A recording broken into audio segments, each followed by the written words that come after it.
All right, what we are looking at right here is the Unit 3 practice test. Now, this is not an assignment as far as a Canvas is concerned or anything. However, what I've personally done is I went through the actual test that is coming up real shortly, and all I've done is I didn't change any of the questions. So the questions are exactly the same. The only thing that I've done is I changed the numbers a little bit. And so I thought it'd be prudent for you to be able to see how to do this test and give like a first person reaction on how to do these problems. So if you follow along with this video and with this this assignment, you should be able to do the test pretty gosh darn well. Okay, so the very first question is find all the rational zeros. And I'm going to try to kind of show you the easy way of doing a lot of these things. All right, so the very first one is the rational zeros. And I see that I can go with grouping on this one. So if I take an x squared, that'd be an x plus 2 and a minus 5, which leaves an x plus 2. So the factors of this are x squared minus 5 and an x plus 2. Now, what I am looking for is zeros. So technically, where is this equal to 0? All right, this first one, you can technically do is plus and minus square root 5. We haven't really talked about that a whole lot. And again, I'll mention something about that in just one moment. So x can be equal to -2 or plus or minus square root 5. However, the square root of 5, don't worry about that. That is not a quote-unquote rational number. So the only rational zero is this -2. All right? And what you can do as far as answering this is you can graph this. So if I go back to the original equation, go x to the third plus 2x squared minus 5x minus 10. Okay, and I see that a bunch of things dip around and they go all over the place. And I have these zeros that are all over. Now, what I'm looking for is zeros that are good numbers. So here I see the 0 is 2.23. That's not a good number. -2, that's perfect. And then 2.23, blah, blah, blah, not a good number. So the only real good zero is this -2. So you can graph it and see where are all the quote-unquote good numbers. And the only good number that I get out of this, the only rational zero, is that -2. And so that's the only good one. How many zeros do I have? Okay, so the next question is the exact same thing as the first question. So how many zeros? Again, what a zero is, and graphically, what a zero is how many times does this cross the x-axis? And I see that there are 3. Okay, 3 times. And an indicator is usually the largest exponent. It's not always the case, but the largest exponent is an indicator. Or if you take a look at the previous answer, there were 1, 2, and 3. There's 3 zeros. There's a positive root 5, negative root 5, and a -2. There are 3 answers. So I can see that the graph crosses the x-axis 3 times. So 1, 2, 3. I can look at the largest exponent, or I could actually find them. Okay. Identify the graph. Now, again, this isn't what the actual graph is going to look like. Identify the graph. How I look at this problem is I count the number of x's that are being multiplied. There's 1, 2, 3. So that means this answer, in essence, is going to be an x to the third. And then I see that there is a minus, so this is a negative x to the third. If you recall, in one of the lessons, I kind of talked about this. Okay, so if the exponent is an odd, which it is, this is an x to the third. If the exponent is an odd, the basic graph that I think of when I think of an odd is an x to the first power. An x to the first power. Take a look at the graph. Okay, an x to the first power is a line, which means it's low and high. So the end behavior is a down up. And that is exactly true for all odd exponents. Take a look. So if I turn that into an x to the third, it's down up. X to the fifth, down up. X to the seventh, down up. Okay, all odds are down up. And then if you make it negative, then it just flips. Now it's an up down. Okay, so a positive odd is like a positive line. Okay, so a positive odd is like a positive line. It's a down up. A negative odd is like a negative line, which is an up down. Okay, and if I'm dealing in the world of evens, the most basic even graph that I can think of is an x squared. Okay, an x squared is an even. And what does an x squared look like? It looks like a parabola or a smiley face.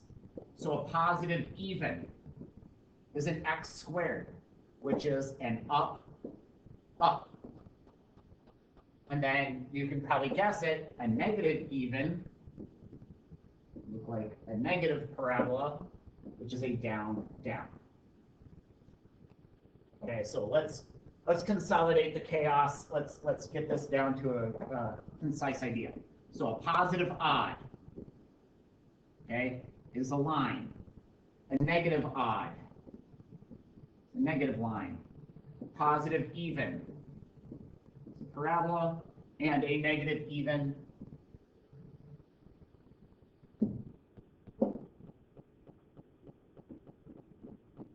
is an upside down, which means this.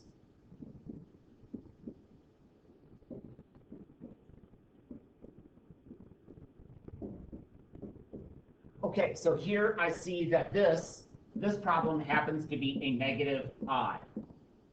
So it's a downhill line. The downhill line would be an up, down. So the left-hand side is up and the right-hand side is down. The only thing that looks anything remotely like that would be D.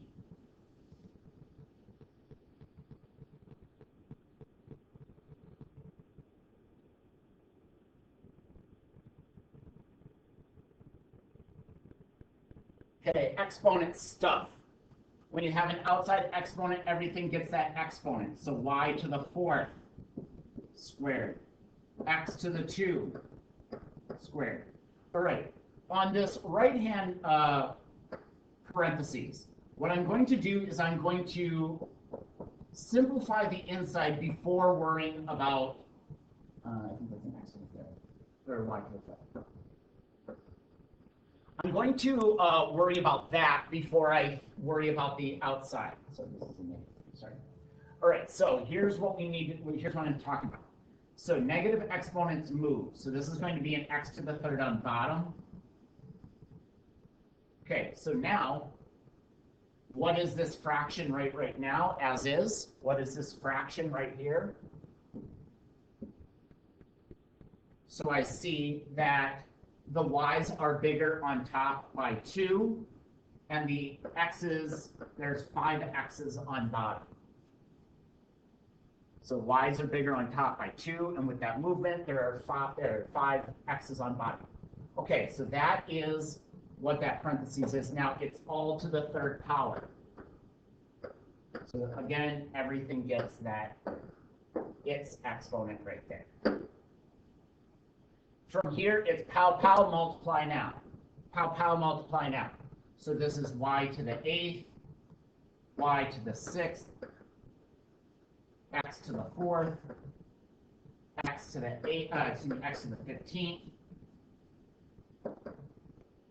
So that means there are 14 y's on top and 19 x's on bottom.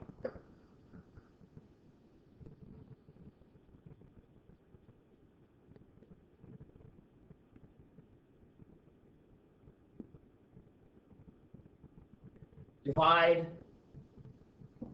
Okay, so this is going to be a positive 2/3, and I set that up as a synthetic division. So this is a 6, -7, 8, -16, 8.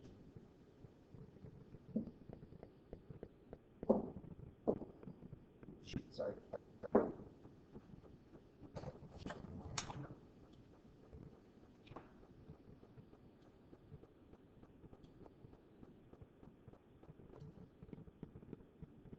Gosh darn it.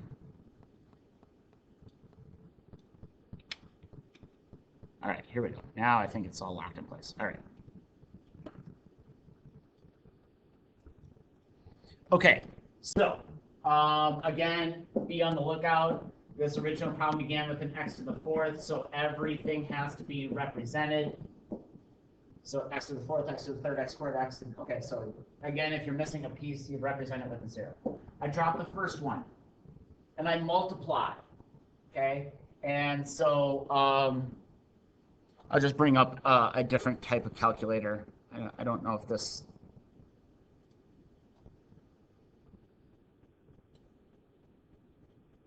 So it's 2/3 times 6. So 2/3 times 6. Oops, 2/3 outside times 6 is 4. I add. So 2/3 times -3.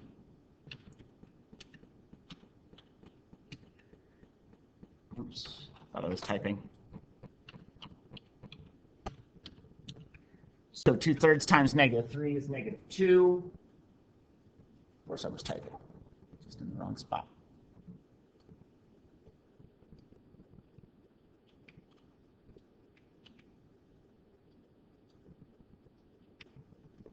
All right. So is -2. Add. And I just did that problem. So 2/3 times -12. 2/3 times -12. Okay. So what you do is, because this was a division of 3, all of these answers are divided by 3 except for the remainder, which is a 0. So this is going to be a 2x to the 3rd, -1x squared plus 2x minus 4.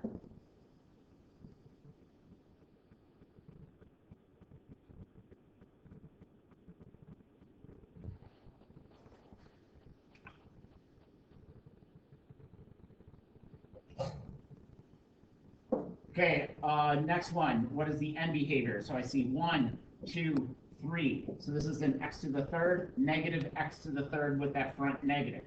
So what does a negative odd? This is a negative odd, which is an up, down. So up is positive infinity, down is negative infinity. So the left is up, right is down.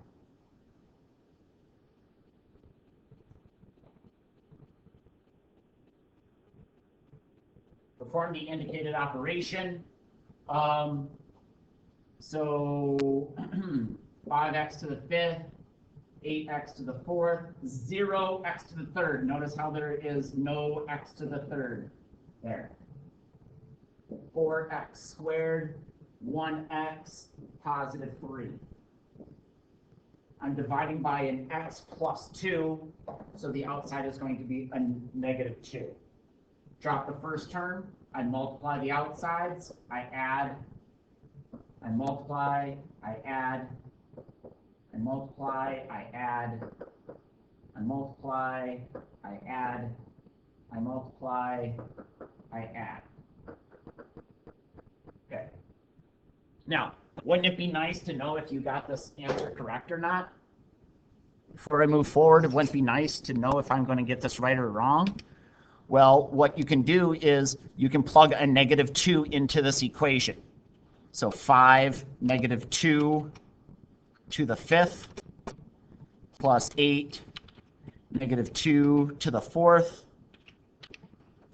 plus 4, -2 squared, plus -2, plus 3. Now, if this answer is -15, I've done it correctly, which it is, -15. So if the answer comes out to this, it's most likely correct. So what is this result? This original problem was an x to the 5th, so my answer begins with an x to the 4th. So that's 5x to the 4th minus 2x to the 3rd plus 4x squared minus 4x plus 9 plus -15 over x plus 2.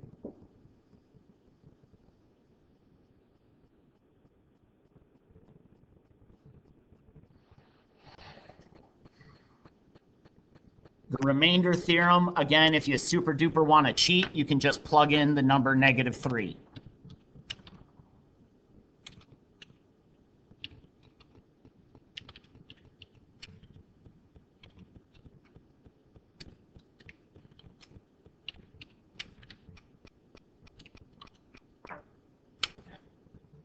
This answer should be 0. Let's actually do the remainder theorem. 2x to the 3rd, -12x squared, 74x minus 60. And I want to know -3, so I want to know what is the remainder if I set this up with a -3. So I drop, I multiply, I add, I multiply.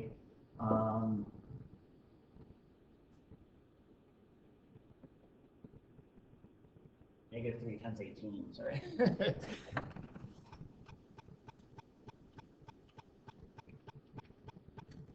54. I add, I multiply, I add. So the remainder is 0. So that means that answer is 0. The remainder theorem is, the answer is the remainder. Okay, end behavior. I see that there is 1, 2, 3, 4 x's, and the outside is a negative. So this is a negative even. A negative even is a down, down. Left is down, right is down. Down, down.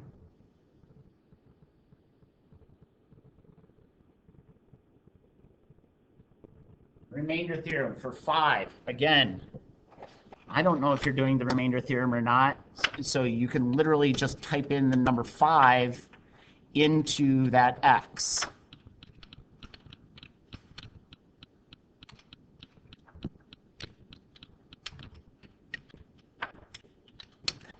-480.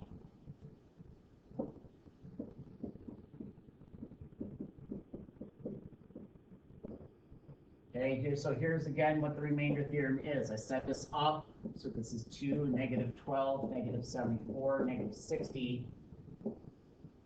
I want to know what is the answer of 5, and the remainder is the answer.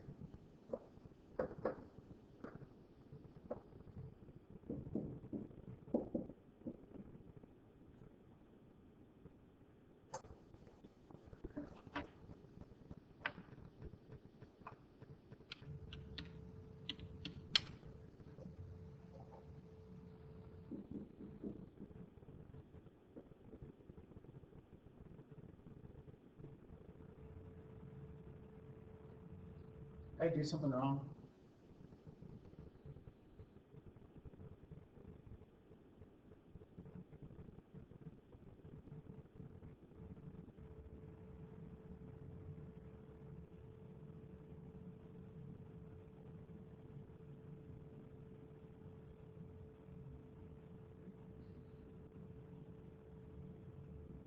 Yeah, I did.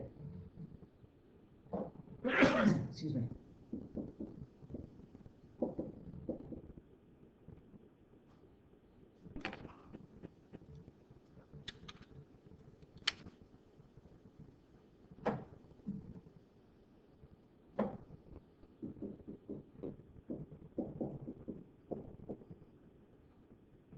negative 480. Okay, so what is all equal to x to the 9th? So division means subtraction. So this is 27 minus 3.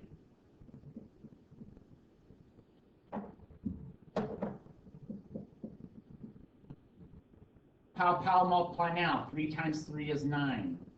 Multiplication is addition, so that's x to the 6th. Multiplication is addition, so 3 plus 3 plus 3. Multiplication is addition, so 2 plus 3 plus 4. And then, so here I can multiply in that x, which is an x third plus x to the 7th, but I'm not allowed to add those things. So which one are equal to x to the 9th? That one, and that one are equal to x to the 9th.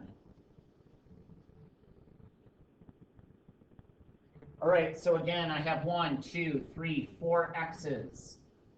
Here I have 4 x's, and the outside is a negative.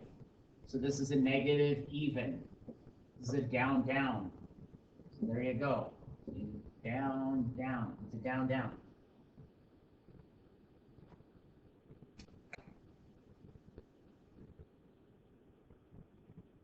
Identify the zeros. All right, so where is this thing equal to 0? So that'll be at positive 3, negative 2, negative 4, and positive 5. All the x's get 0, so every single x gets an answer. Those are all the zeros.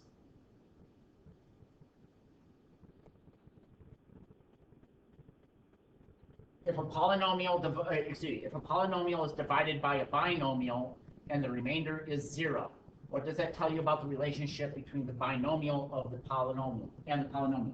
The binomial, that's proper. The binomial is a factor of the polynomial.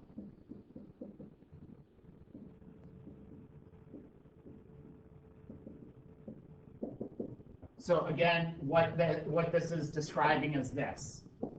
If I have, like 3x to the 4th minus 7x squared plus 9 x plus 3 or minus 3 or whatever, and I divide by x minus 2, right? And so I set this up, I do the synthetic division, okay? If I do the synthetic division and I get blah, blah, blah, blah, blah, equal to 0, that means x minus 2, the binomial, is a factor. The plus 2 is considered to be a 0, but they just want to know what is that binomial. That binomial is a factor. That's what that said.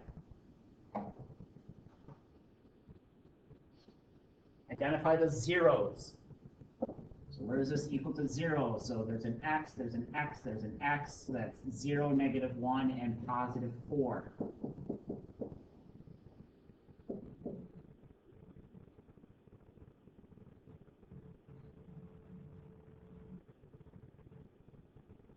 Okay, write a single polynomial that represents the total square feet of the area. Area, if you don't know, is the base times the height. Okay, so I'm going to break this into 3 separate areas. There's this, and there's this. Okay, let's talk about the area of A. The base is x plus 5. The height is 10. So that's base times height, so that's going to be 10x plus 50. All right, area B. The base is x plus 5. The height is x. So that's going to be x squared plus 5x. That's the area of B. C. The base is 20. The height is 10 and x. So it's 10 plus x. So this is going to be 200 plus 20x. Okay, so that is all of the areas. We have the area of A, B, and C. So what is the total area? That would be all 3 of those areas added together. So that would be 10x plus 50 plus x squared plus 5x plus 200 plus 20x. So the x squareds are x squared. The x's are 10, 5, and 20. The numbers are 50 and 200. That is the area of that house or whatever it is.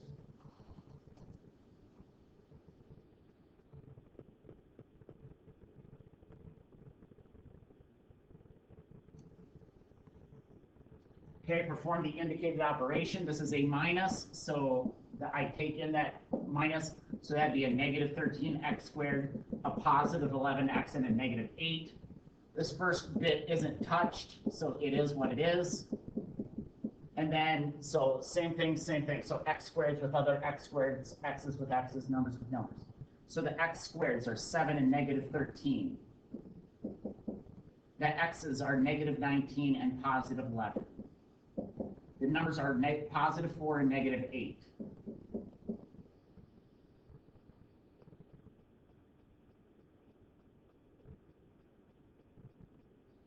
Okay, given that x plus 2 is one of the factors of that, identify the other factors. Okay, so what they just told me is this. If I set this up as a division,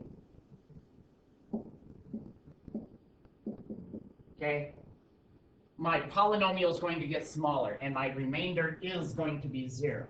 Okay, so it is one of the factors. So what I'm going to do is I'm going to use this to my advantage. So 1, negative 2, 4, negative 8, negative 5, positive 10, 0. Okay, hooray. So that means x plus 2 is a factor. What did it leave me with? It left me with an x squared plus 4x minus 5. Okay, now this is just simple ABC. So multiply to negative 5 and add to a positive 4. That'd be a negative 1 and a positive 5. So here are the other factors. Those are factors. Okay. Along with x plus 2, but they want to know what are the other factors.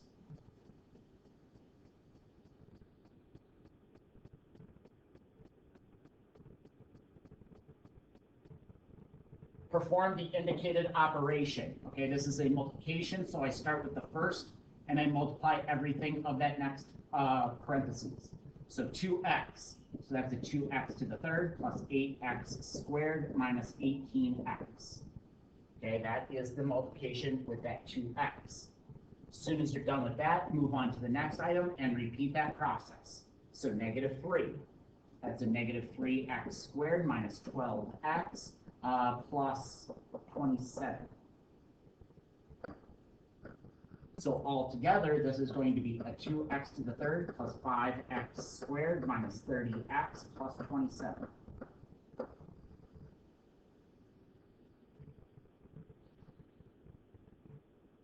Simplify. Anything to the 0th power is equal to 1. So notice how this whole thing is to the 0th power.